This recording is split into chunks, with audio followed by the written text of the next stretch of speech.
So hi, I'm Alex, a PJ Golf professional, and welcome to the second video on our Open series. Hopefully getting excited for the Open. We are 2 days away from the start, and today I'm going to show you how you can hit your fairway woods so much better. And not just any fairway wood, your 3-wood. Probably the hardest to hit off the deck. Now, most of us, when I say 3-wood, and especially 3-wood off the deck, we have nightmares.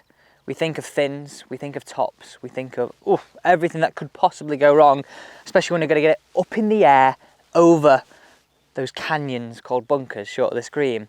Now, reason for this is we don't get ball position right. We sometimes have it too far back, we try then to scoop it, or we have it too far forward and then we come up on it too quickly. So essentially, in a summary of why we go wrong, we put that club down, our brain goes, oh my, there's not a lot of loft there. We've got to help it in the air. Now we've got to avoid that urge, and knowing this, okay, will help you. So look at the bottom of your 3-wood. Most of them have a weight low and far back. Now essentially when you move the weight low and far back, you're lowering the centre of gravity on this club face. That helps you get the ball in the air. Now, modern day 3-woods are so much more forgiving compared to the ones 150 years ago when the Open first started. Now this thing is very, very forgiving. So think about the golf club. Weight low and far back helps you get the ball in the air. You don't need to help it. So the drill we can use here is, using the box, we're gonna describe to you how we can bruise that ground for longer.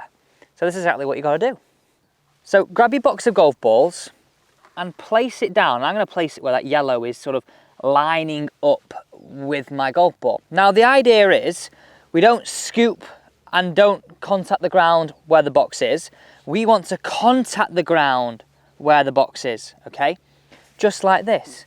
That's allowing you to get a more centered contact, a little bit more of a neutral angle of attack, so not one that's too choppy and not one that's too scoopy, but one where we're bruising that turf for longer, giving you the best chance of finding that middle, getting that ball in the air, and you know what? Hitting the best fairway woods of your life. Let's tick off another thing on your box here, which is going to allow you to get that strike ball position. Really nice and simple. When you're addressing that golf ball, just make sure the ball position is a club head inside your left heel. That's going to really allow you to contact that ground and bruise it at that right point. Not up too early, not too much down. So have a look over my shoulder here. You can see from my point of view, like a bit of a player cam, that we're trying to bruise that ground, contacting where the yellow is and bruising it for the length of the box. And I would honestly just make some half or sort of hip height practice swings, hip height on the way through, getting your turn in there, getting used to how that club interacts with the ground. Because it's going to take a bit of chance and a bit of time for you to get used to that.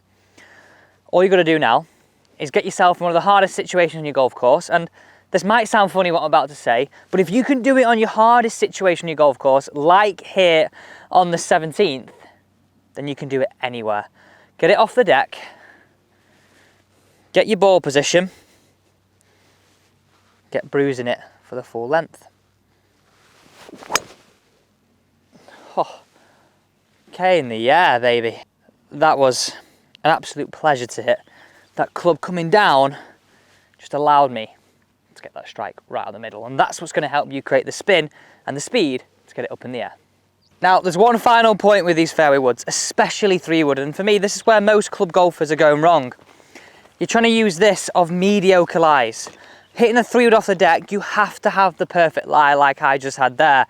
Take your punishment. If it's not a perfect lie, think of something more like your 5-wood, and that's going to seriously help you. But use the same tip. Contact that ground for a ball box length after the ball. Thanks for watching.